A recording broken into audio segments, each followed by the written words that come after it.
Film में रीत बहुत अमीर है, लेकिन ये क्या भाई, उसने तो 10,000 वाला चाइना का आईफोन रखा है जो गिरते ही 3-3 पुर्जों में बिखर गया। मतलब ये दिखावे की अमीर है, इसके पास ओरिजिनल आईफोन खरीदने के लिए भी पैसे नहीं है। बेचारी रीत।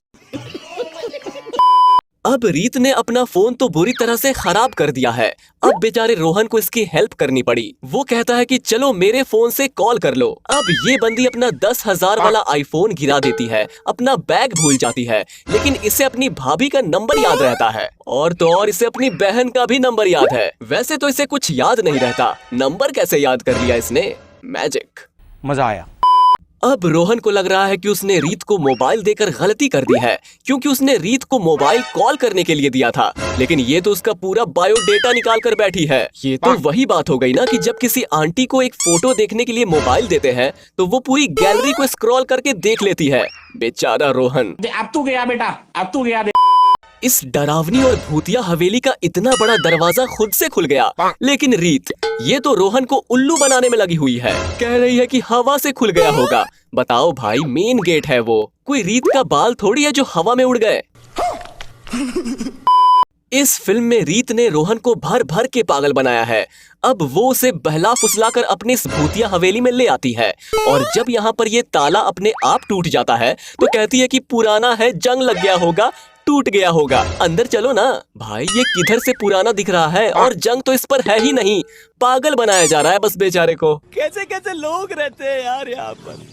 कुछ सीन में तो ऐसा लगता है कि रीत ही भूत है। अब जैसे ही इतनी बड़ी हवेली की लाइट अपने आप चली जाती है, लेकिन इस बंदे को तो कोई फर्क ही नहीं पड़ता। और रोहन, वो तो बेचारा डर के मारे मरे जा रहा है। अब उसके घर वालों को देखकर वो सोफे के पीछे छिपती है, लेकिन सोफे के पीछे से तो उसकी टांगे तक नजर नहीं आ रही है। कहीं यही तो सच में भूत नहीं? ये क्या है? आज तक तो मैंने ये सुना है कि मिरर इंसानों की परछाई दिखाता है, लेकिन जब इंसान ही उसके सामने नहीं है तो वो किस बात की परछाई दिखाए। लेकिन यहाँ पर तो सब कुछ उल्टा हो रहा है। अब तक तो रोहन इस मिरर के सामने से गुजरा भी नहीं है, लेकिन इसकी छवि पहले ही दिखा दी है। लगता है कि इनका सीन थोड़ा आगे चल रहा है। वाह क्या सीन है। अब इन दोनों को देखो, ये आराम से अपने रूम की तरफ जा रहे होते हैं, लेकिन उन्हें लगता है कि यहाँ पर कोई है। दरवाजा खुलता है और ये दो महान शख्स निकलते हैं, लेकिन इतनी जल्दी छुप जाते हैं। भाई मैं मान ही नहीं सकता कि इन दोनों लड़कियों ने इन दोनों को ना देखा हो। सामने तो दिख रहे हैं, क्यों नहीं देख रही हो? देखो ये खड़े हैं दोनों। कुछ भी। यहाँ पर अंजलिका की शादी एक कुंवर जी से हो जाती है और ये बात जब मंजुलिका को पता चलती है तो वो पूरे गुस्से में आती है। उसके पापा को भी वो जाते हुए दिखाई देती है। और ये क्या, उसने तो सोते हुए अंजलिका पर हमला कर दिया। लेकिन सोचने वाली बात यह है कि उसने अंजलिका को नहीं मारा, बल्कि उसके बंदे को मारा जिसको वो प्यार करती थी। झुके रहना पड़ेगा मेरे आगे। यहाँ पर रोहन रीत को उस कमरे में बंद करके चला जाता है जो 18 साल से बंद है, लेकिन जैसे ही वो थोड़ी देर बाद वापस आता है उसमें कैंडल्स जली हुई मिलती है। भाई 18 साल पुरानी ये कैंडल्स आज तक एक्सपायर नहीं हुई क्या, या इन्हें अमर बना दिया है मंजुलिका ने? मुझे तो कुछ समझ नहीं आ रहा भाई, आप ही बता दो ये चल क्या रहा है। शाबाश।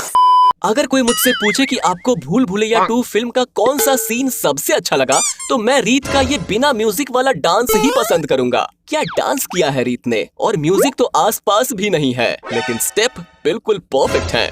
हो क्या गया है भाई इसे? को पैसा बर्बाद पहनचोद। तो दोस्तों ये थी हमारी आज की वीडियो।